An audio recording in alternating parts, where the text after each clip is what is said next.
Renouveau téléfleba cɛ ni muso an b'a fɔ aw bisimila an ka jamukan min ni an b'a wele ko dimanche maa welele bi an ka maa welele o ye Jamil Bitar min ni ale ye M5 RFP au comité stratégique ale o maa ye hakaja u ka kuma lasela fana no Jamil Bitar an b'a fɔ i bisimila an ka kɛnɛ kɔnɔ.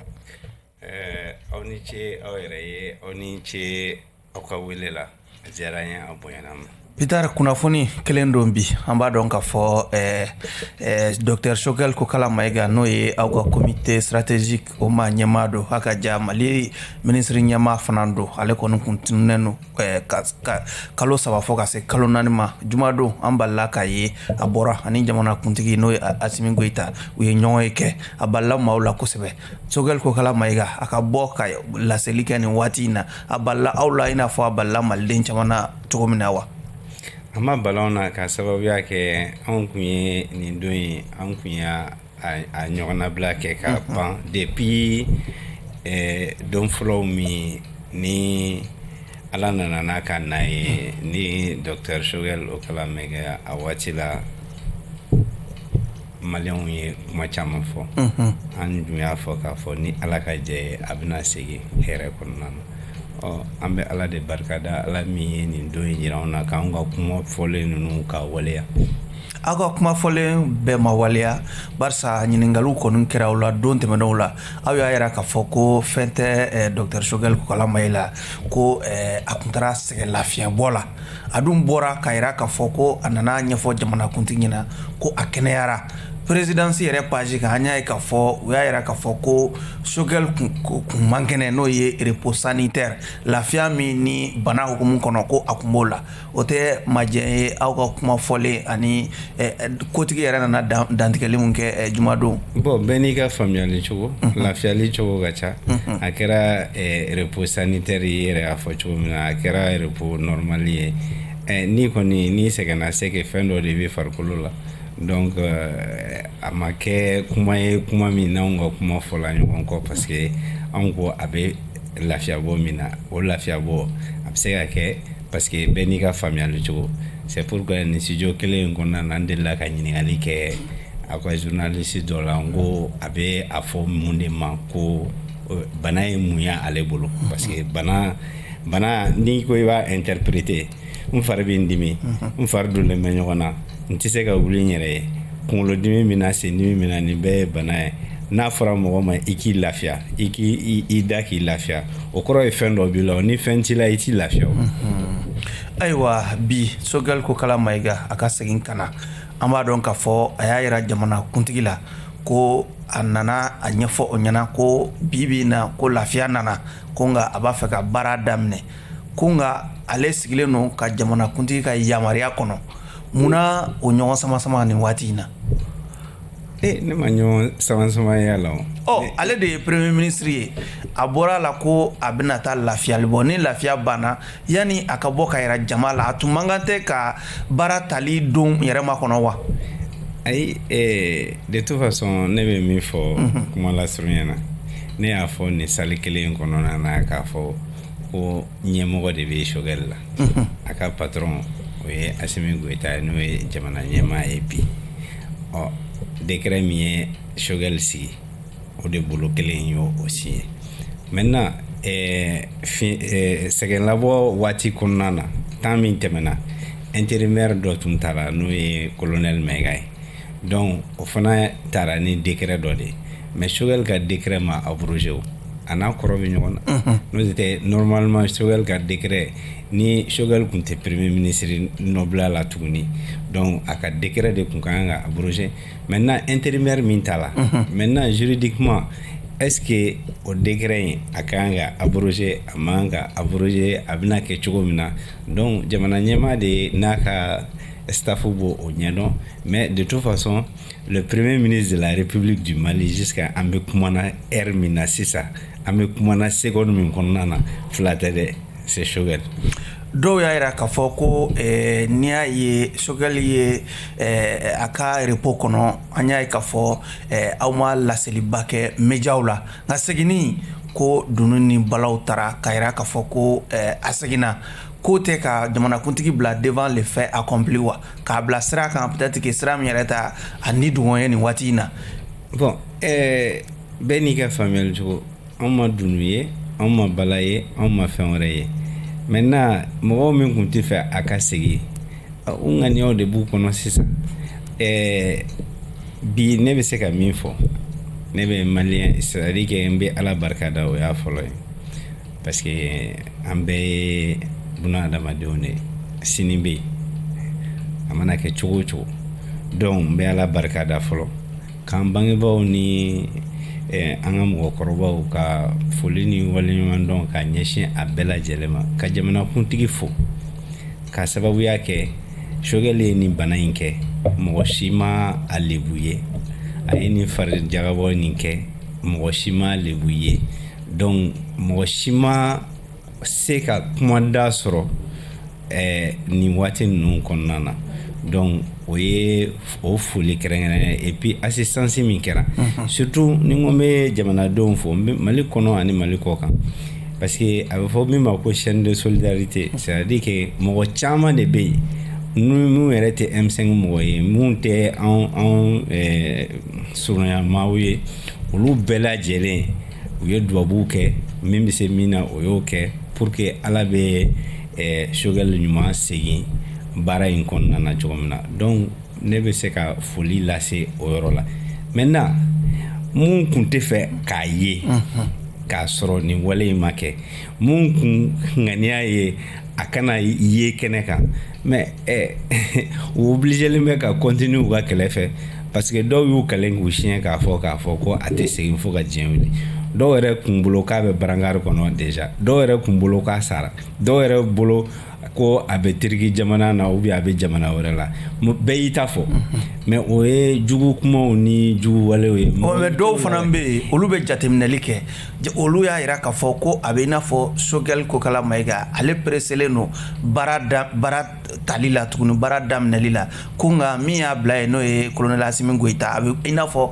o presselen tɛ yala o tɛ ka jateminɛ ye. A bɛ se ka kɛ cogo di caméra n'i ye caméra ta sisan k'a lajɛ caméra min taara Kuluba o bɛ se ka don Kuluba ni président t'a kalama o bɛ se ka kɛ ja bɛ se ka ta k'a sɔrɔ président t'a kalama aw ka sabali sa c'est-à-dire que maliyɛnw u bɛ ɲɛmina mɔgɔw kunkolo la ɲɛmin tɛ si tɛ mɔgɔ min kunkolo la. Est-ce que a tun ma nɔgɔn tɛ président ma ka n'o ye mɔgɔ min ye Choguel nɔra bila nin waati in na n'o ye colonel Abulaye Mayiga ye est-ce que c'était pas plus facile décret min ye nɔra bilali ko fɔ ko abroger ni n'u b'a dɔn ko Choguel ka segin o jalatigɛlen don kaban ni hésitation tɛ yen. mais o ye hakilinata ye. ne hakilinata bɛ se ka kɛ fɛn wɛrɛ Asimi Goyita fana hakilinata bɛ se ka kɛ fɛn wɛrɛ buna adamaden ala y'an dan an ka faamuyali cogow tɛ kelen ye an ka jateminɛw tɛ kelen ye ni Asimi Goyita yɛrɛ fɛ nin de y'a kɛcogo ye an b'a to ale ka kɛcogo la parce que ale de ye jamana ɲɛmaa ye donc mais k'a fɔ a ka kɛ ne yɛrɛ y'a bisigi cogo min na ne y'a waleya cogo min na an damaba masa dɔrɔn de b'o dɔn dɛ anw tɛ se k'o dɔn dɛ donc de toute façon ne kɔni bɛ min fɔ nin ko in jɛlen koyi n'a jɛlen tɛ premier ministre ka yɛlɛn Kuluba ka image bɔ nin cogo in na ka déclaration kɛ nin cogo la et puis rien n'empêchait le colonel Asimi Goyita depuis a ko fɔra waati min na ka premier ministre kura k'o nommer.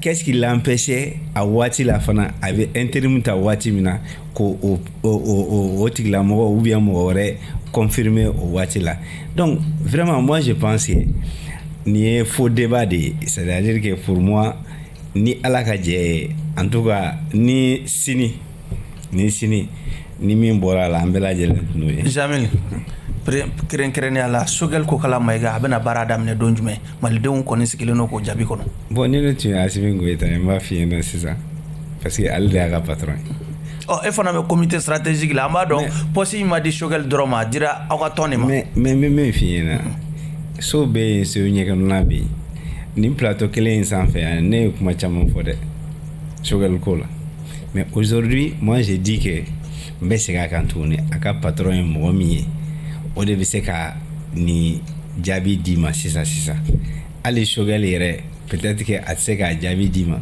k'a sababuya kɛ patron de b'a la, ɲɛmaa de b'a la. Donc moi je crois que ça c'est pas un débat.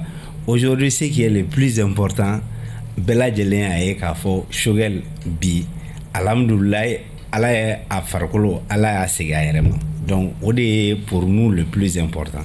Maintenant le reste c'est des détails. De toute façon l'état là c'est pour tout le monde, c'est une continuité. I m'a faamuya a bɛ se ka kɛ bɛɛ lajɛlen n'i ka hakilinata mais ne kɔni bolo janfan tɛ nin ko in na parce que ni janfan kun b'a la depuis a daminɛ na depuis don fɔlɔ min a fɔra ko Choguel bɔra ka bin o kun ye ko nɔgɔyalen o a dan tun ye ka sérum juruw balancelen jira a la civière sanfɛla la Mali tɛ se ka to tan mɔgɔ wɛrɛ kun bɛ ta ka bila a place la.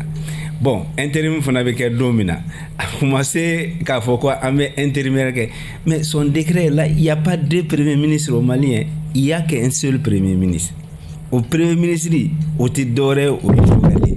Maintenant comment on appelle l'intérimaire ye k'a fɔ titulaire tɛ yen fɔlɔ a bɛ waati dɔ kɔnɔna mais ni titulaire nana obligatoirement intérimaire bɛ bɔ yen, ça c'est clair. Jamil Bitar dɔw fana jateminɛlikɛla dɔw y'a yira k'a fɔ ko Choguel ka segin nin wagati in kɔnɔ ko ko minnu kɛra ko de kɛra a sababu ye i n'a fɔ aw yɛrɛ ka tɔn kɔnɔ ko furugu yɛrɛ kun yira la maa caman kun ye dimi yira ka ɲɛsin fanga ma déjà an ye comité stratégique maa dɔw la mais hali n'a y'a sɔrɔ u kumana n'u yɛrɛ tɔgɔ ye u kun baara kɛcogo ma diya u caman ye barisa u y'a yira k'a fɔ ko min ye CNT ɲɛmaaw u y'a ɲini k'olu ye walasa k'u fɛlaw fɔ u ma se k'olu fɔ ani fana politiki tɔn walima jamana maa dɔw fana kɛlen don k'u fara ɲɔgɔn kan k'a yira k'a fɔ k'u bɛna wulikajɔw kɛ walasa kalataw ka labɛn ko Choguel nakun ye ka se ko front social mun ni o wulilen no walasa ka tasuma da o mɔgɔw tigɛ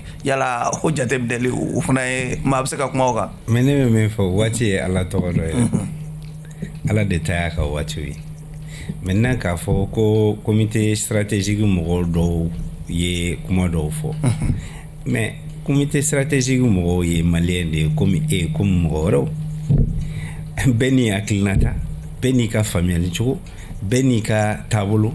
De toute façon an farala ɲɔgɔn kan c'est pas parce que an farala ɲɔgɔn kan que bɛɛ bɛ kan ka don miseli wo kelen fɛ o tɛ se ka kɛ o mais n'i ka analyse kɛ k'a ye k'a fɔ ko fiɲɛ min bɛ yen fiɲɛ dɔw bɛ yen n'i y'i da don o kan o kɔrɔ ye ko e yɛrɛ donna kɛlɛ in kɔnɔna na i ma don a kɔnɔ ni conviction ye i ma don a kɔnɔ ni fɛn wɛrɛ tiɲɛ fɔ a ti se ka kɛ sababu ye k'a fɔ ko wɛrɛ bɛ bɔ o kɔnɔna na. Maintenant dire que ko comité stratégique a essayé ka CNT rencontrer, moi je m'inscris en faux parce que ne kɔni ma bɔ a kalama ma deli ka participer à réunion na k'a fɔ que anw y'a souhaité personnellement au niveau du comité stratégique ko ka CNT. Maa min ye kuma in fɔ Abdelkader Maïga don. Bɛɛ lajɛlen bɛ ne ka position dɔn CNT ko la. Ne ka position ma deli ka varier fewu CNT ko la. Anw de kɛra mɔgɔ fɔlɔ ye k'a fɔ ko c'est illégitime et illégal. Quelles que soient les positions, parce que ne ni n ka jɛkulu min bɛ M5 kɔnɔna n'o ye politique du consensus ye anw kun ko de yani CNT in ka sigi nin cogo la ko constituante de kun kan ka sigi pour que ka constitution kura dilan. Donc ni effet pléthorique ni fɛn ninnu o t'anw ka faamuyali cogo ye parce que mɔgɔw nan'u yɛrɛ sɔrɔ a kɔnɔ cogo min na ne t'o ɲɛɲini yɛrɛ parce que ça c'est pas ma démarche. Plainte min fana kɛra a waati la ne b'a a plaintekɛlaw mɔgɔw cɛ ma i y'a faamuya. O tɛmɛlen kɔfɛ ne de ko ni n ka jɛkulu ko ka constitution ko ka suspend. On a fait ma vario, mais on n'est pas la majorité aujourd'hui. Ne ka regroupement ne sont pas la majorité parce que ni majorité ko an ye malien de sali a bɛ boli anw kan de parce que an ye malien de. Donc ni majorité taara fan min fɛ o ye sariya ye. O sariya anw bɛ to o sariya kɔ parce que an ye jamanaden de ye. Yani jamanadenw ka hakilina ta ka taa anw ka taabolo la. Hali sini sɔgɔma n'a fɔra ko an ka taa CNT la ne tɛ taa o. N bɛ taa mun ɲini. Yafamia. Benika, ça c'est personnel. Ça n'a rien à voir avec ce que on est en train de faire Maliko Straka. Maintenant qu'à Foko Front Social. Ambeto CNT taina obaira ka foko comité stratégique M5RF kon awte ñon kala ma kosbe par ça wa comité stratégique ma do de la selike abena fa awte ñon kala ma Jean-Ville Bitar non kala Maliko te o. C'est vrai, peut-être que à quelle réunion minanete. Mais moi, ma position est claire. Donc, non, en tout cas, ne m'a délicat à demander, ma yéna front. Ya famia. Absega de façon verbale, net min kalama, mais ne compta officiellement courrier mi rédige la ne compta kalama. Personnellement, je ne sais pas. Tiens, moi, maquette de façon verbale, Barça, Tia, Iraka, Foné, Abdelkader, de toute façon, et Aline to my réunion, net ma fond attaqué. Car ça va que ne connaît position. Mais le comité stratégique Djerana et Kafoko Kake. Bon, de toute façon, ça nous apporte quoi aujourd'hui? Ça nous apporte rien. Moi, je dis franchement, ça nous apporte rien. Parce que, amana ke chugo. Mais en amro, ningo en amro be comité stratégique kono. Ani do jera ka keleke CNT kono sake fo CNT kono ani do jera ka keleke uluba kono ani do jera en somo do be en balman do be en sinji do be en teru do be uluba kono na. Mais pour autant ma position officielle reste ma position officielle. Ya famia n'était beau quand moi j'ai dit à tout le monde que je ne changerai pas de position par rapport à ça. Maintenant on est dans cette situation. Maintenant elle ni comité stratégique bita ne se ka fo ne Jamil Bitar netita ima famia ka sababu yake dadulia ni ne bolo penika famia chuko. Mais moi je n'ai rien contre les gens qui sont au CNT mo mimbe ka damne président na foka jigi ya famia jusqu'à ce que mo mi fralaka. Moi je ne suis contre personne. D'accord ngani ngali fanto ko nyemuye we ka fo wulika jodo labeneno bi fanga kama olu koni yaira ka foko retour à l'ordre constitutionnel ma wara fana be hakila olu fana be labenna do yaira ka foko sogel ka segini kunti dore ka se ka tasma da o mautike. Non, c'est-à-dire que ni be bisikilu ni fonye ibado il y a eu des erreurs dans la transition ne bolode o ne ka analyse personnelle a folo emuye an ganga constitution an ganga suspend parti politique wo kuma mi me fola bi kuntan an soro la bi kuma an soro constitution barala ya famia. Mais aujourd'hui mumbe ebe kuma nani mo mi dorete ko an ga tien fo nyo ya fa ngokoro mo doron do cadre d'échange maouye ya famia. Donc il va doa duguti korote dugunye len fesa nous kumise mina ukumbo ke pour que fanga kana bi papa l'été mo wuli tukuni sa ambe romina sisani sauf les knefle bolbatala. Moi je dis aux gens chacun n'a qu'à assumer sa position. Do eba fa ko tagabolo mbolo bolo bi oni shogel ga nali segini te nyonye sala ati nyonye sala kasoro shogel bi ubeni position na kasoro shogel te ubeni position na bi parce que où era kun sigile mena ka fa ko shogel ko bana pepe bon ni sifa na kana balila de jogola bon c'est humain, c'est naturel, il faut pas que les gens rendent Shogal wo, Jamil Bitar wo, Assimi wo, nimbe malien kelengelende, Mali bengoui, Mali est en baie de Djaye. Si on a un bien commun, c'est le Mali. Maintenant, il n'y a pas d'indispensable. Ne beau fo bela djelen. Les indispensables là, abade ne be kabrudona. Moko ko ni nete ni tiseka ke wuli ka boati ko parce que akili doya de parce que abade ne be kabrudona saere alama kisini nema mbaye ama Mahamadou to abina on de toi. Donc moi kana Amerika foko fenrebe. Moi je pense que c'est politique, c'est des luttes politiques, c'est des combats politiques et ça se justifie. Moi je ne les en veux pas. Hein. Je ne les en veux pas. Maintenant dire que Shogel nana Shogel mana dona ya fait abora ya fait obeko ngulu de kungoko Shogel est clivant. Tatwa bukan. Kabe fara linke. qu'il est très clivant. Quand tu as un discours minké Nations Unies, mais elle a un colonel Ablaye a un discours minké, ni à Flataga, donc clivage est mouillé. Mais pour autant, aujourd'hui, ils ne veulent pas. Parce que, donc, à fond, Koro Karao de Binoan qui n'y aura donc. Lui est politique, moi, et Choguel est politique, moi, on est politique, moi. On est sur ces barres, nous D'accord. Donc, pour te dire que moi, je pense. Maintenant, ébullition du Front social, ça, c'est normal. Parce qu'à base les mêmes cas, moi, comment on appelle ça, le budget de 2023. Justement, ngani ngali yere kunyo royi, ma chama nyugune no transition ga barala ka ada oyroka ko e kafo geleabe jamana kono mo be ga la nyunu ke oloti ka se ka sabati barsa soroka dogon au même moment présidence ani CNT ko do farala oluka musaka ufananga ko o famille libe ke chudi amunu na yelema kama bitara. Bon, moi j'ai dit, hein, et c'est pas parce que à mes transitions qu'on a. Moi j'ai eu ce débat à la Mahinana, j'ai eu même ce débat avec ATT.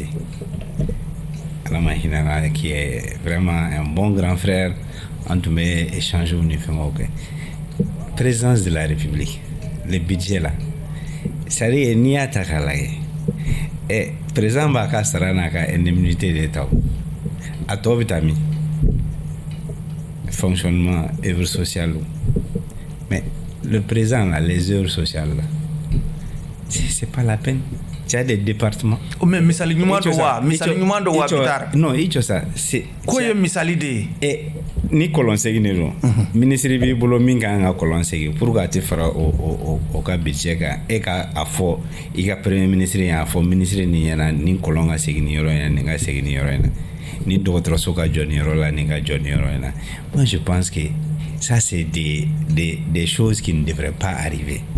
Ma famille, parce que je le dis pour le président même Assimi et les autres institutions, parce que fin d'obéir, ça fait du tapage, ça fait du tape à l'œil, mais en réalité ni a taka jenga ka lage ibi yere to gochi ona muna afo président ga indemnité ni a ka fenga indi ato o te ka jati do ere bolo bara la nyini amanye non parce que Maliens dans la majorité, les gens ne font pas d'analyse ni chiffres de ronde qu'à comparer.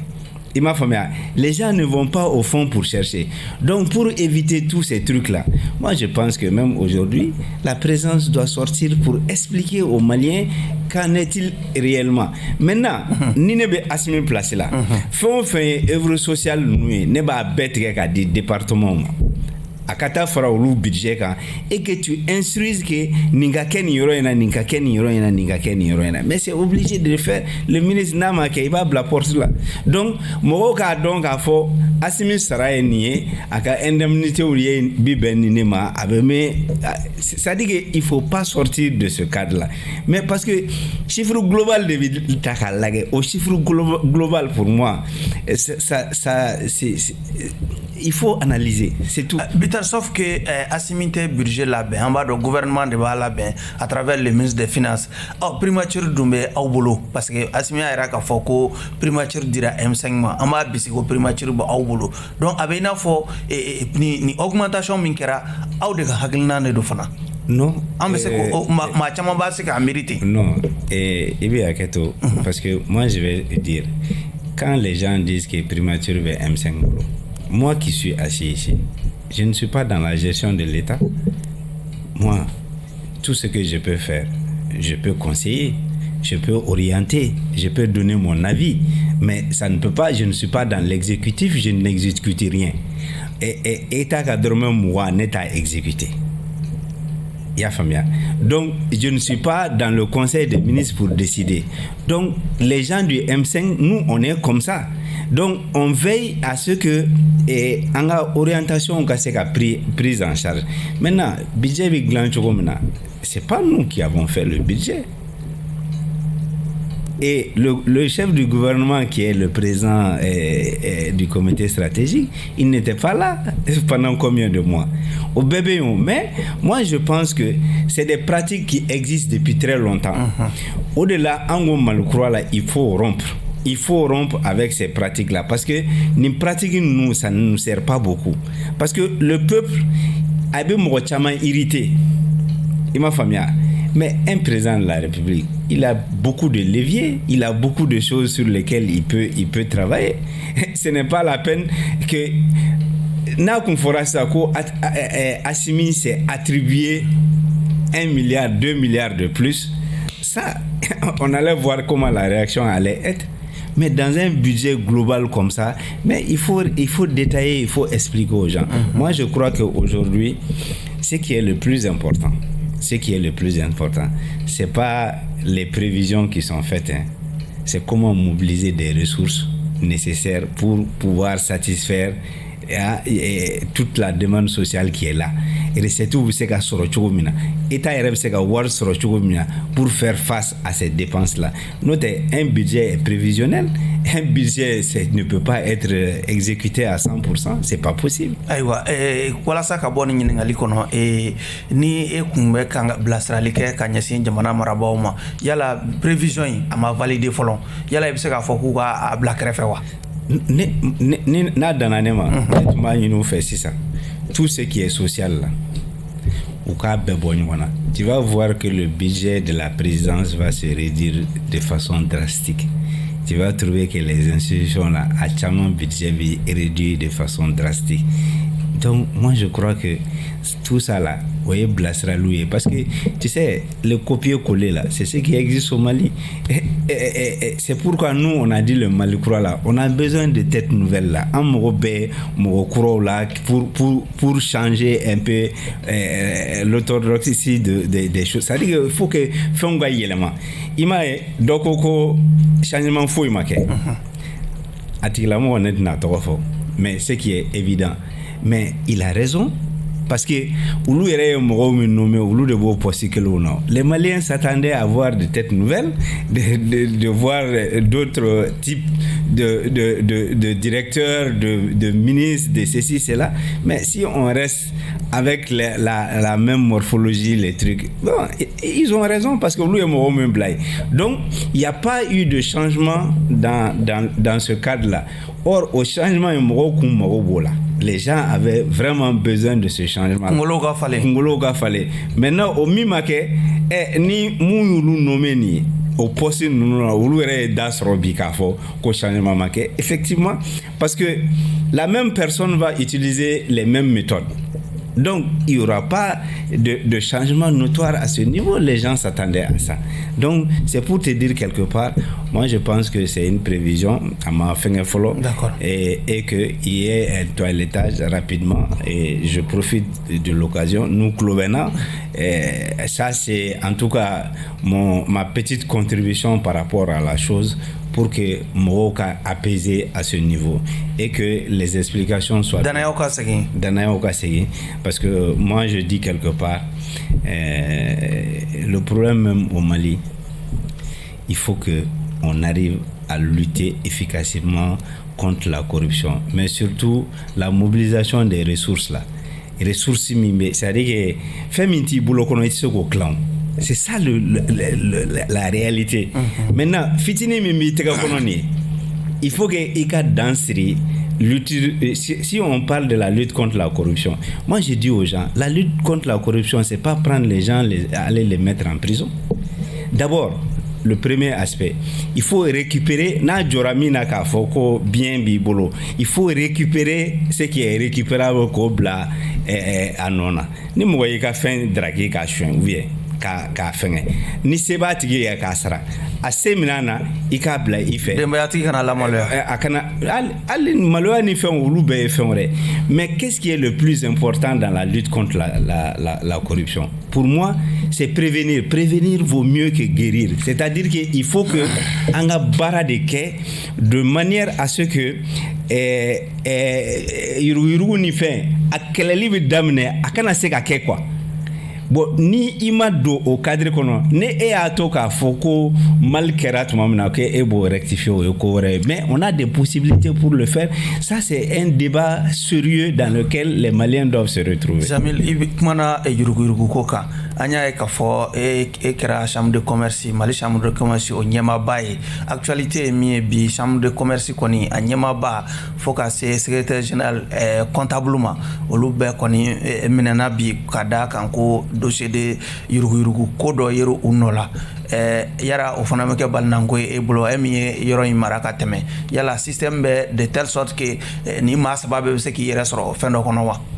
Bon, de toute façon ne tɛ dossier in ne t'a kɔnɔna dɔn mais ne bɛ se ka min fɔ nin ye covid kun ye situation d'exception dɔ ye i m'a faamuya ne t'a dɔn wari nin nana yɛrɛ sɔrɔ chambre de commerce kɔnɔ cogo min na i m'a faamuya bon bɛɛ n'i ka baara chambre texte c'est clair donc faamaw min kun bɛ yen a waati la ne kɔni b'a dɔn chambre mɔgɔw opérateur économique de don. Le président, c'est un frère à moi pour lequel j'ai beaucoup de respect et qui me respecte. Il a été membre de mon bureau.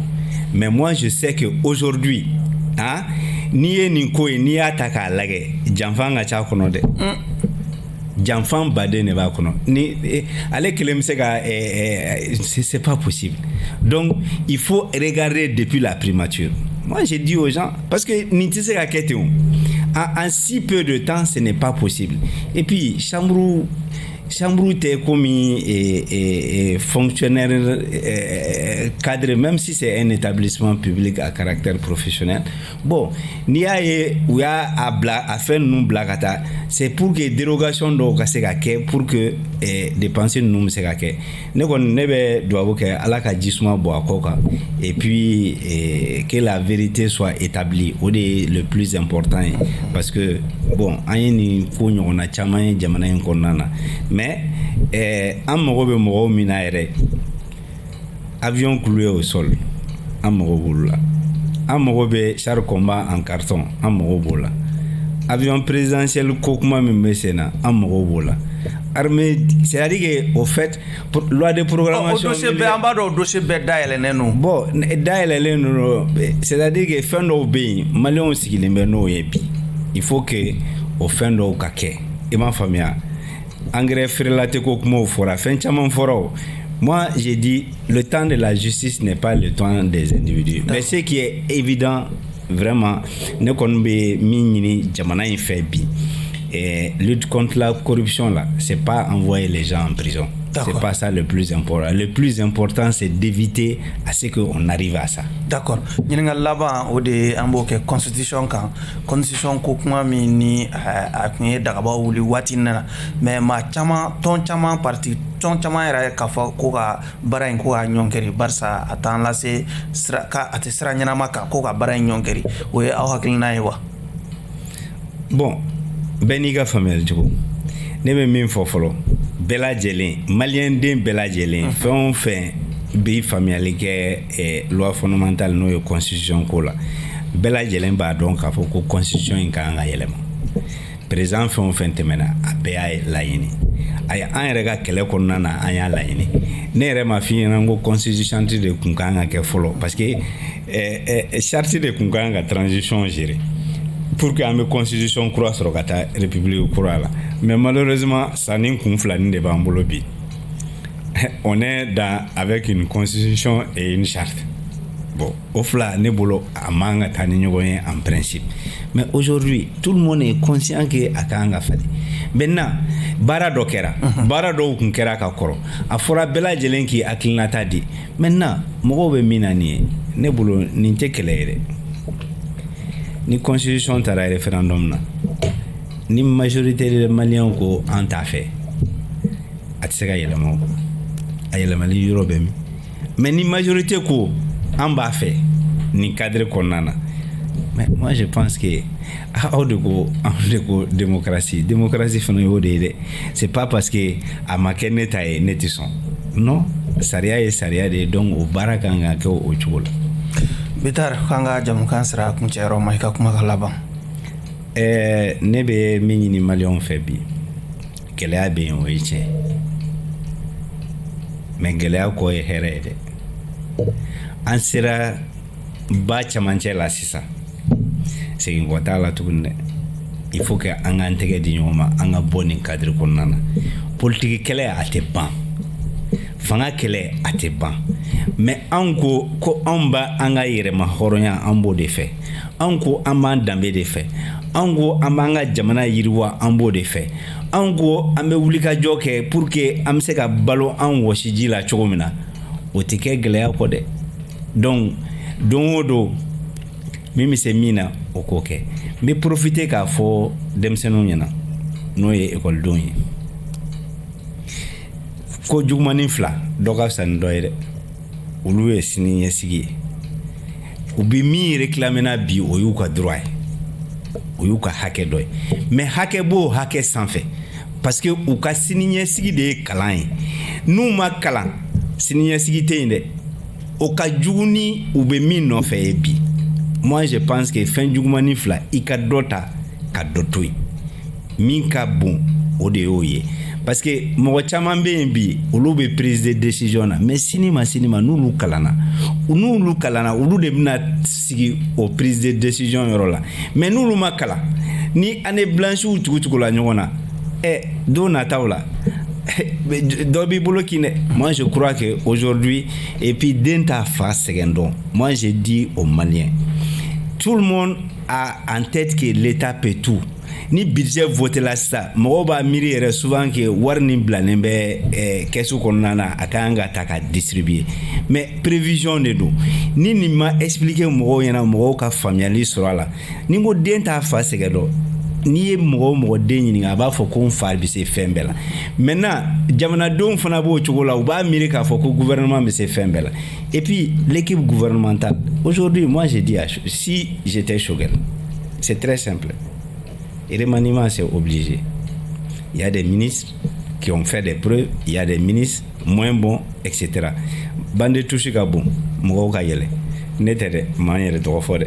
Mais min fɔra ne, il y a des Maliens valables mun bɛ se ka nin ko ninnu piloter jusqu'à un certain niveau. O ye fɔlɔ ye. Maintenant, les changements dont les gens s'attendent, il faut attaquer les directions, l'administration, parce que pourquoi? C'est le premier ministre qui est le patron de l'administration. Ouais. Donc, au fond, c'est la famille. Donc, moi, je dis que les gens s'attendent à des changements. Donc, Choguel n'allie quand même à des changements. Et puis, le peuple a besoin d'être confiant. Confiant, c'est quoi? C'est que la lutte contre la corruption, là. Au début, le peuple rassuré bi. D'accord. Donc, Agatove Koumana Wassalam. Bitar qu'il faut qu'à son kananga wole jabi. Merci. Aywa ne be dansri anga bi jamkana anga ma wolele ku ye Jamil Bitay parti politique min be na be wole ko MC ATT o ma nyamado akaja franjo nga jekulumbe no pôle politique du consensus o fana ma nyamado M5 RFP abo kono au comité stratégique mado kafo au kambe jamkan sigi jorela.